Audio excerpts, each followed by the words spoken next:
nung matsua na umsi kung hi she omni bumbo masela kun lim om berchu alakhenga atu pegropui oya song tu te swa an la chang nang vana kia o karao tiam lim kan kong min shuai se lam se mi tui ne nai kong so hi o karao tiam lim kan kong min shuai se lam se mi tui ne nai kong so hi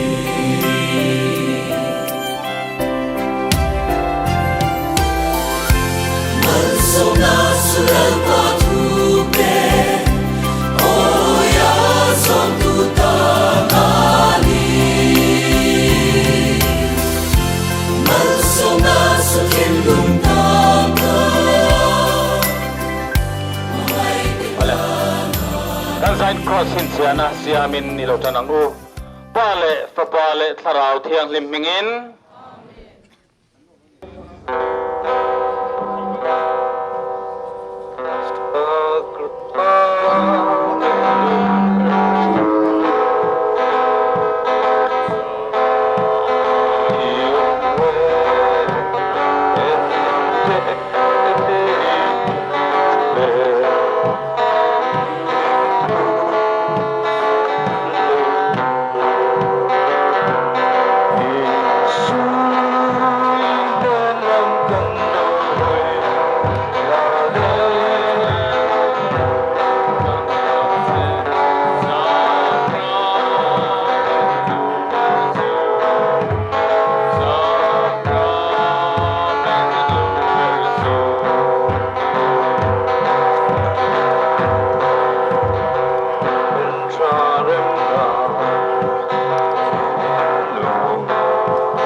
Lalpa Yesu Krista chu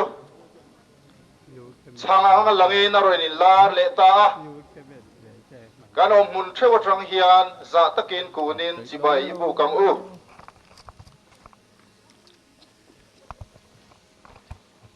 kan ban te phar chua kila ama faknan กันโอเตเนนลัลปาปะเทียนจูอีฟกังอูลัลปากันฟกัดเซลัลปากันฟกัดเซลัลปากันโซยมวยเซลัลปาลมทุกันชิลเซ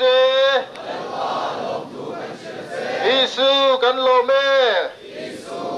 อิสุกันโลเมอิสุกันโลเมลัลปากันโซยมวยเซลัลปากันโซยมวยเซลัลปามินติดัมโรลัลปามินติดัมโร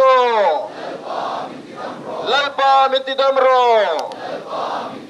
อิสุกันเบียเซอิสุกันเบียเซอิสุกันโซยมวยเซลัลปากันโลเมลัลปากันโลเมลัลปากันโลเมจันจินทรากันง่ายทะซุยโดนเนี่ยลัลปาซูอินเนนอมโรเซจันจินทราเที่ยงลิมโซฮาซีอับอิเลวเชียรังอูโอลัลปาเราปุยนัดซูอินเนนอมโรเซดินอิสวานันเนนะเกฮีนุนชังจูกันนี่ตูโปกันเนนะโลกัลจูอริลทรามโลฟัง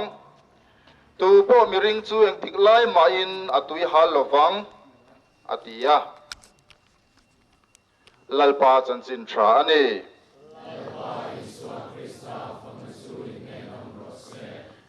ติขานินกันอมหุ่นเชื่อว่าขานินนเรมจวนินชุดหุ่นเตโปเราเรมไม่ละเป็นไงอันวมเทียงขานินโลอมพอดีละถูกันสวยเรยเราไงทุกชะตักตักกันง่ายถัดเจ้าตัวทุสวยเรยในหุ่นอันนี้เราฟ้าอามาเราจูฟอยนี่เฮียนลัลปาอิสุคริสตาฮีกันเนนะมูเทินอารอนอมอันนี้เฮบรายเซียกตุจวนินมาสังจวนมันไลจวนปะเทียนินอาโซลในเตกาทรังินอามีเตเนนะถูอาศัยชีนะมาเซฟอินนีหุนนูอาจวนอาฟปาอิสุคริสตามังอินกันเนนะถูอาศัยนี่อาติยานี่จูฟปาอิสุคริสตาจวนินจันเรียนนูอาคานชังอาลามัลลโซมาเฮฮิลาวละเอรูเฮกตักซานีอาติยาสุดที่อังพกินวายนอาลามัลลโซมเลอะเฮกทิเซนันีอินรูอาติยาจูอิสุคริสตาตักซาเลทิเซนมังจวนไว้นาเฮียนินปัทยานินกันเนนาเฮียนถูอาศัยนี่จูวางเงินเกนี่คาทอลิกเตเฮียนินอิวเคเรสกันไงลุตวานไงเอ็มกันตานอิสวยอวหันนายบิกเอ็มอิสวยนายอวหันโอลบิกเอ็ม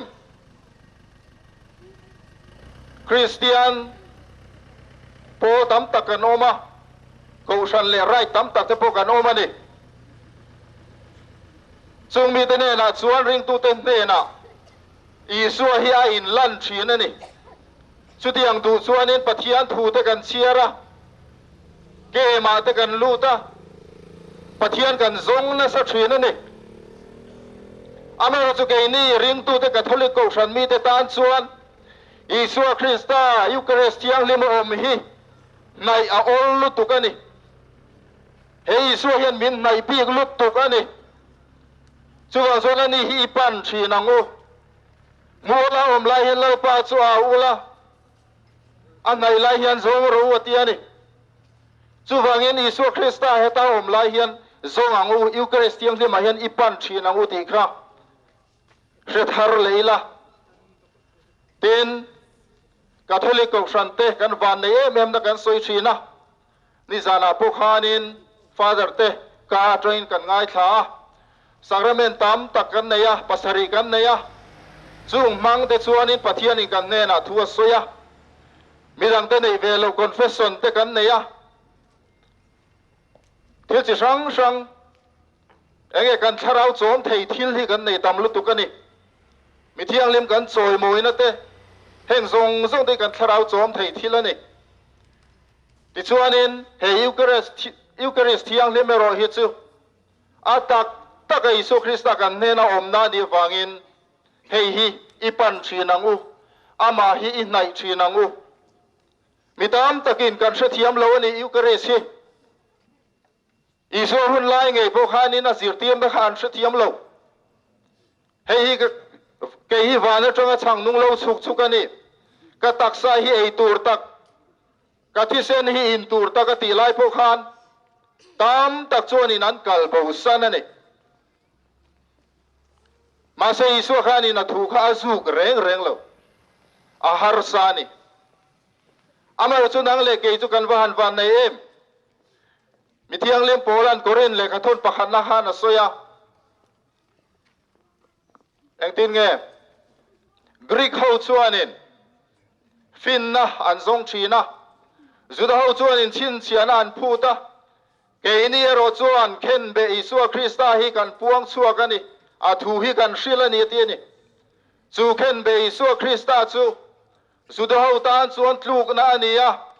zentel te tan chuan thil a thak mai ania amero chu nang le ke ring tu te tan ro chuan pathian thil ti thena le fin na ni ti ani chu wangin voin ni a hian ring tu in ti mi tam takin Eucharist yang limi an ring lo an hre thiam lo ma se nang le ke ro chuan nang le ke ta ne ro chuan pathian fin na le thil ti thena ni chu wangin Eucharist yang limi in nai thinang u ke ni Krista taksa dong tu te kan van nei em tin la kan sa kong kan zo chodon ani mangai na in pum khatin chu diang chuan he kong zo na hianin mangai na min nei tir zual sela Eucharist siang lim chu nge kan ti chuan midang te ta na in pek na ani thil dang ani lo thlai khom pui awanga ching chip kho pui in mal som na ton kan ngai tua hian aro pui ka tia free clinic kan han ti te kha mire thei chan hai te ve tak tan te chuanin dam doi an ei tur voi khat leina po a har sa ni tro doctor in en tir te a har sa ni tro sum le pai tha le tui sen chuangai ni khatiang te kha kanin khom puya wang hian a thlonin kan ti ni chu e kan ti sun Eucharist nun ani midang te ta na in pek na nun ro pui tak mai kha he in khom pui po hianin ra a chuani ti kan hriatin alom om kan ti pok ani ti chuanin enga tinge ke ni Catholic hianin kong kan zo thin ti toy te in a tom lama kan soi du chu kong kan zo mup thin ani Eucharist kong zo chu diocese level angin an kan enga mo har sanan neu wangin nei to lo te kan ti a amaro chu parish anga parish tinin a thei chuan kan zo thowa Crystal Albert Kuta te pokhan parish strength khatin kan zo a ser chip te kula sip te ka hria parish dangpon kan zo in ka hria a Catholic ko shan te chu kong zo ko shan kan ni tin hanin belila amo lawang enga tinge kan ti chuan he kan mi hring nun kong hi kan zin kong ania he khoveli kan cham hlen na tur ani lo ni chuwangin Eucharist thiang lim ne na kan kong kan zo hianin kan hring nun zin kong hi Eucharist thiang lim a Isu Krista nen kan zo ani ti a en tir chiang em ani chuwangin mi hring kan ni chunga kan dam chung hian Eucharist thiang lim a Isu Krista hi kong kan zo pui tur ani chu tiang ani chuan kan nuna va han duam don em har sana tam tak voi ni chuan thalai te pon kan to kan ni tro depression te kan ni anxiety te an atam lu tuk to ni chu tiang te chu kan nei em taksa dam lo na kan nei em Eucharist Isu Krista ipan mayang u pathian ni tin parisha chuan pui thi om na chuan tuk tin Eucharist thiang lim om ani ipan mai thinang u anxiety dam doi thaber ani hei depression dam doi thaber ani hei kan chung ko te kan buayam nu pa te kan in ngei lovem Eucharist thiang lima pathian nia biang ina kalila va in lan tapangu chu chu dam doi thaberani eng game ti theilal pa isu hianin kan chak lo na le kan har sana am anen kan thlen chuan min va han ti dam don chiang em mathaya chanchin tha min shilani nang ni thogrem le phuri phur zong zong tu kan ne na local ula ke man ka chol ti rang chu ka ngong ko la ula kan ne na tangin zir ro ke chu tharawa in ngai tlom kan isia ti chuan in tharau tan chol na in muang ka ngong ko chu pa nu ma ka phur po azang ani atiani isuan min som he yu gare siang lim hiani min som ani chu som na chu in tar ngai lawang u pathiania ma siang lima vakalila tlak takin sakramen vatongila chu chu kan dam na turani tin thing tlang ate po ani mai theya pui thiam om ve kherlo na te ma soi ve thei kherlo na te po mang amai ro chu khatiang muna te po khanin tharawin kan lo zom feka eucharis kan dona wanga khongai na le mangai na kan don zong zong te po thing tlang lampanga kan unaute pathiania in khom phot chuanin khatiang kha andong ve thawani chu wangin pathiania eucharis thiang hlema in khom hi ingai pui mo ram ramangu thralaya active takin ga vakal ve thelo ni mai thei kan na wang te pon enge pathian thotan ni zanin khom te rosary in khom te ka va tivak thelo ni mai thei kan shithiam thowe amai ro chu catholic kani chuan pathiania mas thiang limi thul lo ramang u chu kan in cha du ni thutam tak kan ngai thato thu thatak tak kan ngai thato a to pa kan in cha du chu eucharis thiang lim hi I thul lawang u chu wang choni ko san point sual lian ti na chan hi ni apoi molu tu kani lekhasir ten phaira ma te mo na thok ten phaira ma te kan oma ni mai thei khoi apo hin catholic hi mas vakal na turi a om fekani chu wangin chuan lam siam tur om lo chu wangin mundanga enge midang angin kan active vak then lo ani point pathiania mas tal chu ho thalai te u ko unau du tak te u I thul ngai lawang u chu chu kan dam na turani chu wangin he eucharis thiang hi mai dam na oma ama ne na hian in tulu tila ama mal som na dilin bang loin ama ne na eucharis thiang lim ne na hian I in lan zel thin ang u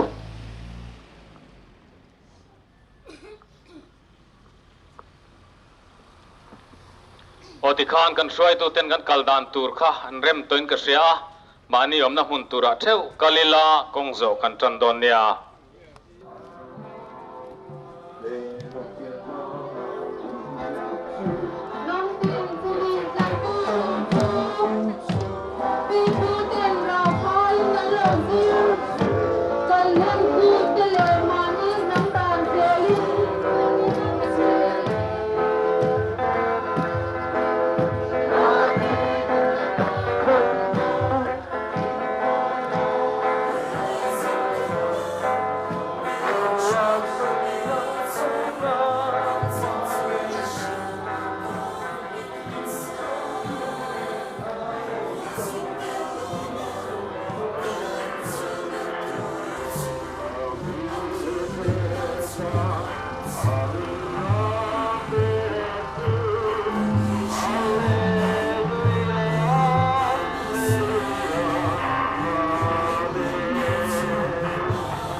chon mo ya chati in Eucharist hiang min pe ka wangin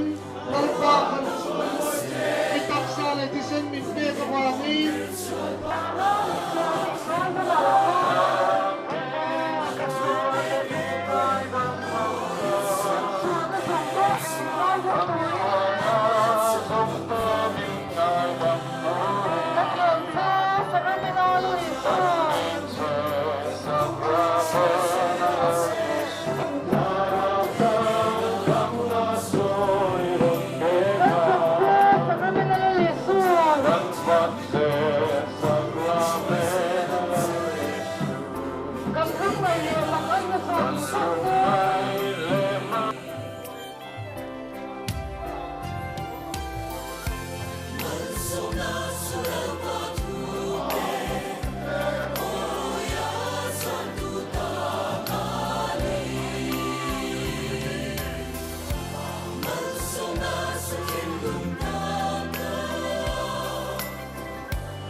nakin dewa kan tiang ari to don lo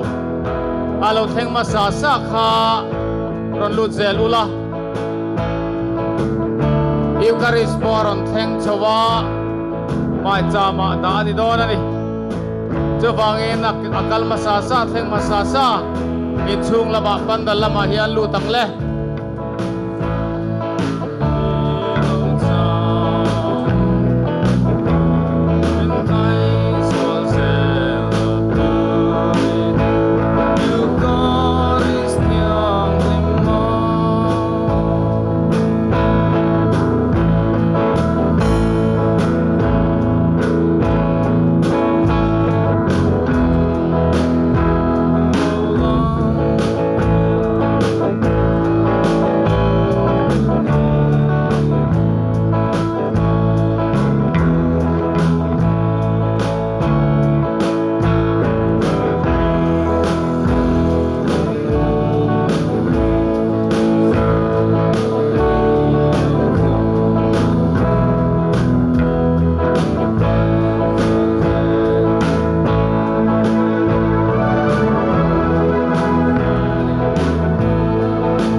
in kan chang rol donia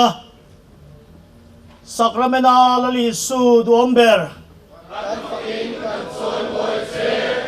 ropui na chu pale fa pale tharau thiang rim ne na umro se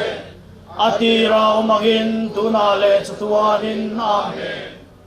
sakramena lali su duomber kan soi boy se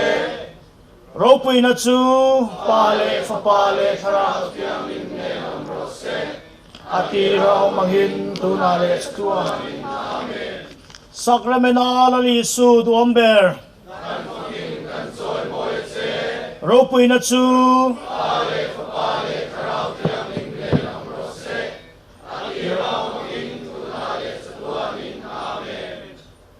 kum sang ni kalta he khovela mithi te kai thau tu dam lo te dam na pe tu mit del te mit vana then tu lungai te thamuan tu lali suwa Krista nge me kha he mai cha ma hian holanin om le ta ani he lali suwa Krista mel kan mu hian kan thin lunga hian tlom na in i khatang u he lali suwa Krista nge me hi pathian ani a duni sala chuan ropui takin he khovela hian local thei ropui takin he khovela hina seilianin hun le ni a chiar ve thei ropui takin he khoveli a chua san thei amar chu ropui na zong na chu thalel lovin nang le ken nun na kan nei ve thei turin lali suwa Krista chu oronin pha niamin kan tan a thi a thole a chu mei ba kha kan tan he nu na chang hi pekin kan lo om ta ani ban kan phar hian kan tlom zia kan lantir na ani a kan sia a indo na chuan a chak lo pol ten ban phar to chuan an tlom ani tin lantir na ni lali suwa Krista ma hian eng ma kan ni lova ama phang le choi moi mei lo chu ti tur kan nei lo ama hian kan tlom ani ti lantir na kan ban te chung lama pharin lali suwa Krista hi thei pato paringin ni fakini choi moyang u lali suwa Krista neng tingeti kami ten min choi moi lo chon lungte ten ao chuak don em ni ti ni ke ni lali suwa Krista nung zui tu ten ho fak phu choi moi phu ropui na le choi moi na zong chu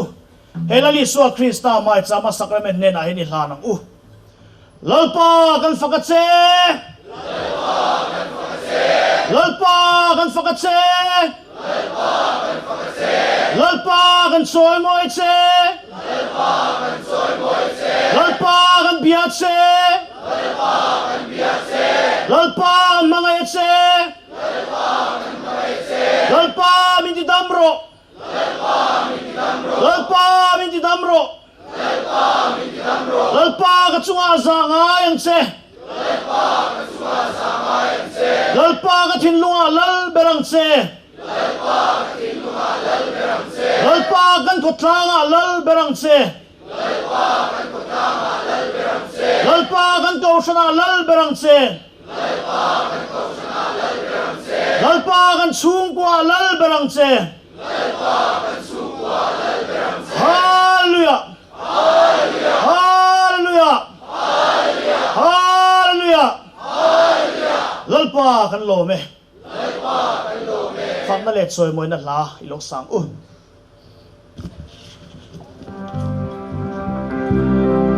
o papa thia em kim sia tu from batia iloni Kani na zom nen karon panase ani na song nen karon panase Pagla sa sungselin Fakta sa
ren ka du lo we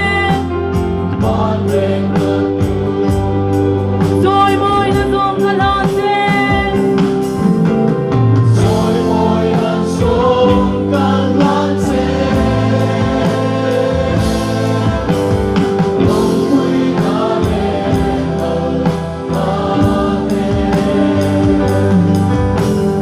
chỉ bay na buồn se đi qua lâu đi qua năm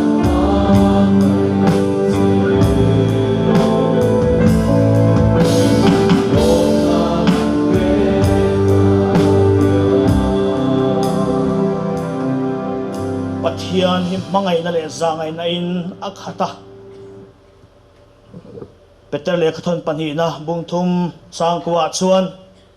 kan sual te min ngai dam achak thu min shilani Pathian zangai na hian in top chin anei lova Thilungin chira ma pan na chuanin amai na ban hian minun kuang kwa le thin ani mi sing te hian in kan suala wangin Pathian kan hlat thina amai chu Pathian ero chuanin kan sual lai ber le ama kan hlat lai ber po hianin min hlat ve si lova min mangai na chu angai rengani kan ril ru kan taksa kan ngai to na thin lung kan hun nei zong te kan wang lai ni te hianin lalta na manglovin Lali Yeshua Krista ta na manglovin Kovel nom chen na Lim na le lom na tluan tling om si lo Kovel tila hian kalau tlan ve to ngayem le Voinai mai chamar Lali Yeshua Krista nge me hi Ani chuanin ka fanu ka fapa Isual te min pero Ngay dam chakatwani ti in Min soma min ko chevani kan sual na awanga Pathian kan latto na te Pathian zangai na dilin min ngai damang chelal pa ti in mai chamali Yeshua Krista he na hian azangai na thinlung le ti tak zetin idil chhun zom zelang u min ngai damang chelal pa karil kataksa Ka hun hun ay zong le ka vang lai ni ni ni Ka lal tan mang lo vin ko ve tu te ni Sim na lom na muan na om chuang si lo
san sang sang awangin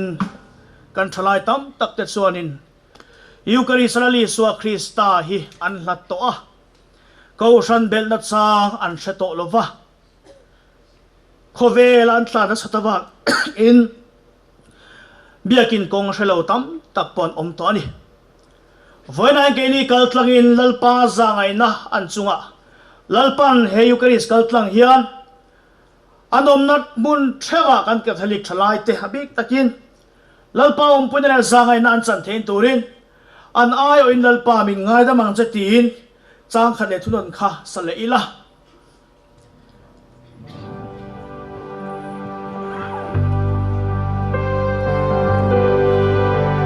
Karil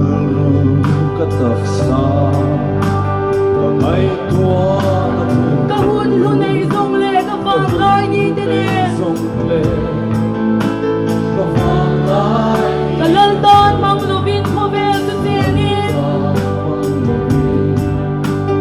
kofes Klip na long na buwan na og suwang silo nabuan na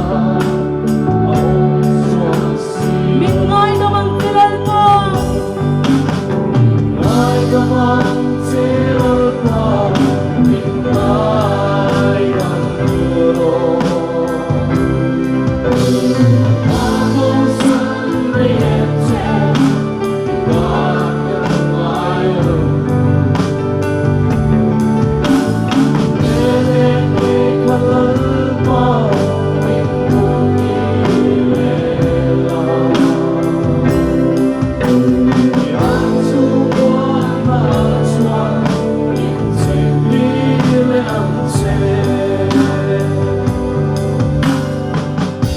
sam za som nga na chuanin thileng po tho nei to phot chuanin lalpa chu fak ro tin pathian fak apoi mo zia min sila pathian in min mamu ai ma in ke ni mi hring ta hian in pathian kan mamu a pathian mal som na hi kan mamu ani amare chu chang chuan setana hian in ali suwa Krista fak thailo tur hian min siam thin ani kan ngai to na kong sang sangin min ti boy fo thina kan thlin lo na le kan fel lo na te kan fel lo na le kan chak tok lo na te chu man ruwa mangin mel ma satana chuanin pathian nei thelo turin min siam thin ani amai chu voina hian satana kan ne na kan pathian fakna o hian kan puang chuak don ani mi hring te chok lo chuanin pathian fakhi zirtir kan ngai lo zinga savaten pathian an fakinan choi moi thin leilung moi na te hianin pathian ro puina apuang chuak thin zalen takin tunda kara hian mai chamali suwa Krista hi I choi moi chun zom zelang u kanina ang yanani chui fakini choi moi ang u kanina ang kan fakan choi moi ani chu min pom sak don ani pathian fakna hianin damna athena pathian fakna hianin beidong tatan be sena thar athena pathian fakna hianin chungril limna athena chuma chun ho kanina ang yen kan ngai tua na kan ril ru kan thein na kan thlilo na zong zong nen hian lalpai suwa Krista mai cha ma sakramena loin lar hiu kan o tewi lovin afak na la saknan iman chun zom zelang u kam mangai chalal pa min mangai si atin lali suwa Krista mai cha mo mi ho u kan mangai na bia thu ilan tiang u Ikong may kosmong sabi Irong bolam tuang ka sui Katsui Kung nuam le hatang sang di mo ang chi Sabi mo Kung hatang le rajia Min shuai ni di mo yani Hatang elatiya Michoy ya Irinong siya min puti le chi Mukti Kakani Mama Moro Kuye Ang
mai sa malali suwa Krista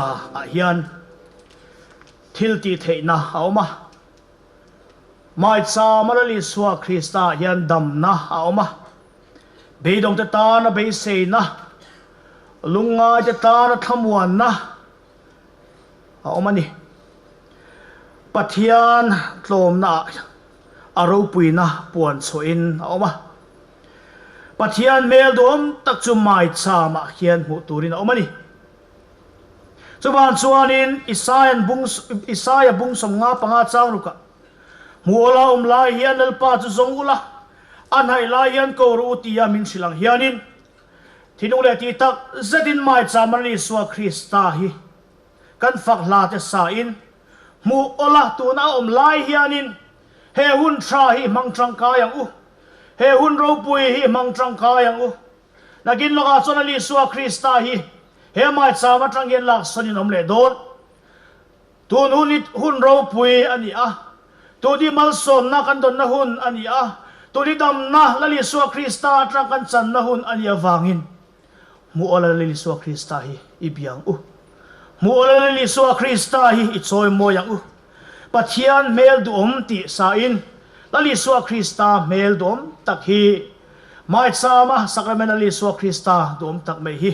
ho i fakin choi moi chun zomin ane na hian kan mamo na sang te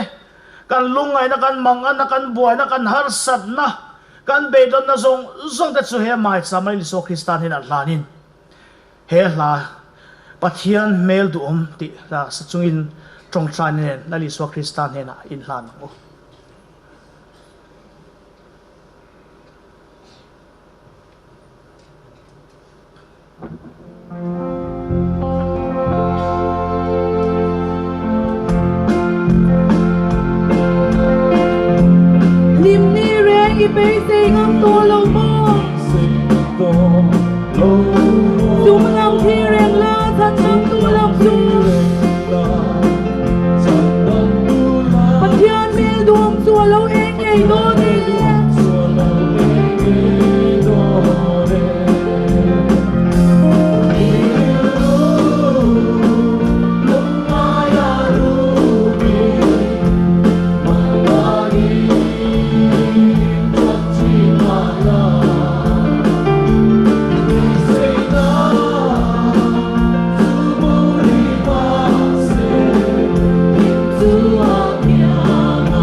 na khom pui kan chiak mai do na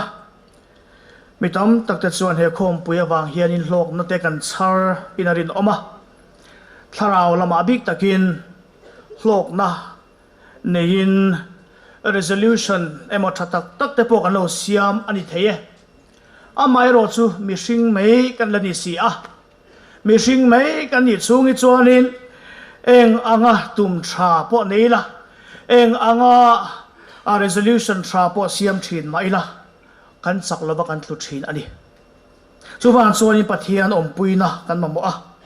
pathian tharau thialim chen chil na kan mamo a he khom puina ara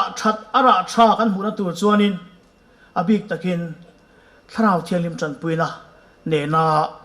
he khom pui kan man zo hi angai ni chuwan chuanin he khom pui hlok na chu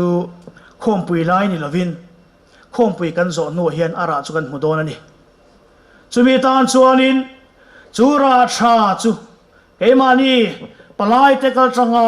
tlanga puan chua aum thein turin keimani mi hring na kan chakna chuan engma khoyama kan thleng thui the don lo ma se pathian nen chuan ti thei lo kan nei lova tharau thelim tran puina le om puina mal som na dilin kan zain kan dinga mal som na kan don ma in o van tharau thiang lim lo leng che ti in tharau thiang lim tran puina le om puina chen chin na idil chun zom zel au kan zain dingila chumi zo chuanin mal som na kan nei don ya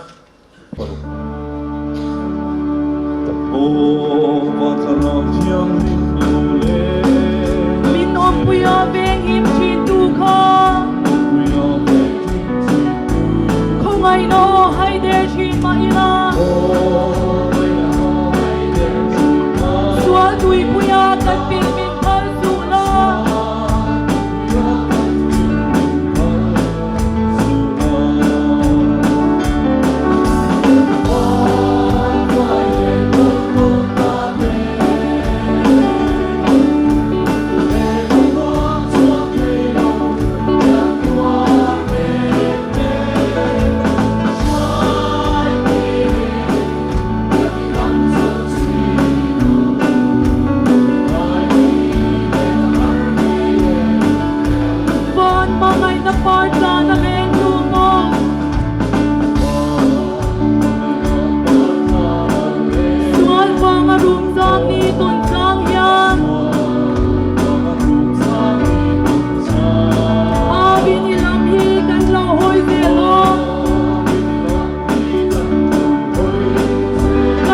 Hãy subscribe cho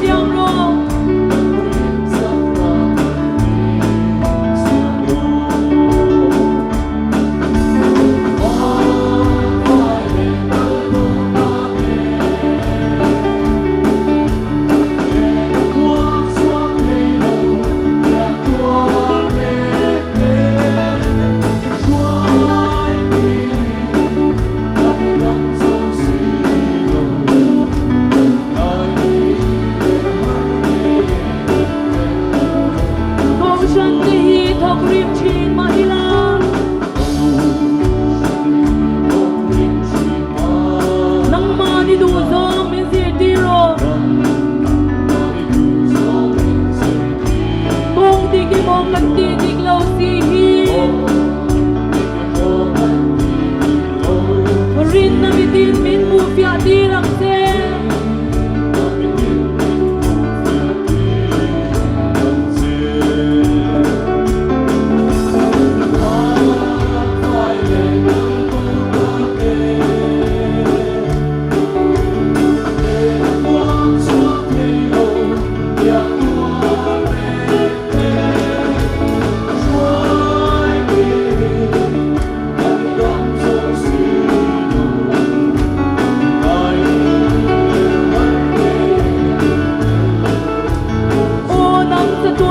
bỏ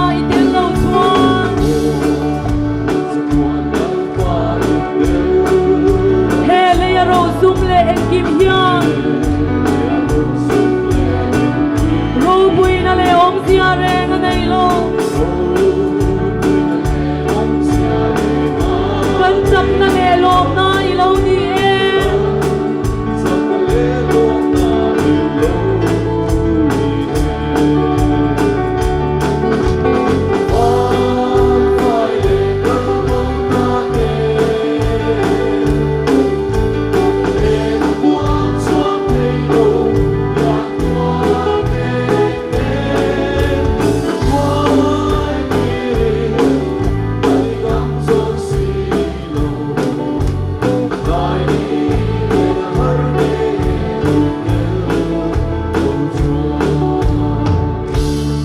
ชันดำตูทุเปงและจิตเตียนเทียงลิบเนสุยังอินเรียนนังเกตักในจุกินอิเราจงใจรัวหลังอุกันป้าบานามีอิมิงไซนมโรเซอิรัมโลเทงโรเซอิดูซงวานาอันเทียงอินเลยมีอินติโรเซเวนตานกันในตูร์หินเปียงเซกันสุงาป่วยข่อยตูเตกันไงดามังอินกันป่วยข่อยเตไงดามังเซสวตูราเทมนลมะมินสวยโลละทิลทะโลละกะชวนมินหุมิมโซกันเซอาเมนกูนัดสิเบย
Trong trang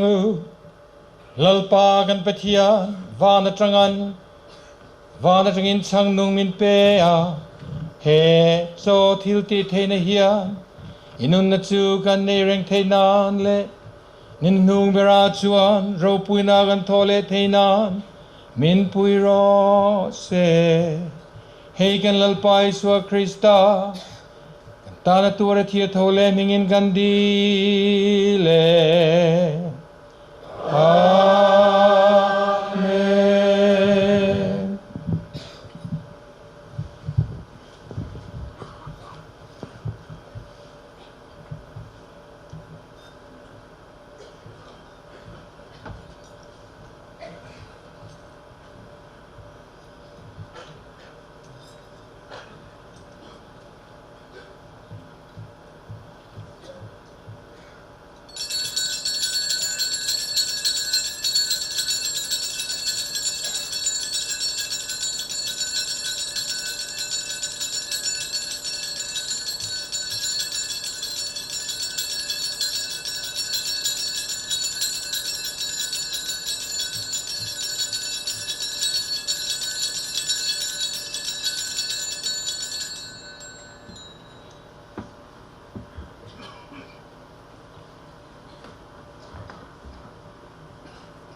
ปุยนัชูปาเลฟปาเลทราวเทียริมเฮลังรสเซอาทิเรามังอินตุนาเลสตัวนินอาเมนปาเลฟปาเลทราวเทียริมนี้อาเมนสวยตุยเวกุเล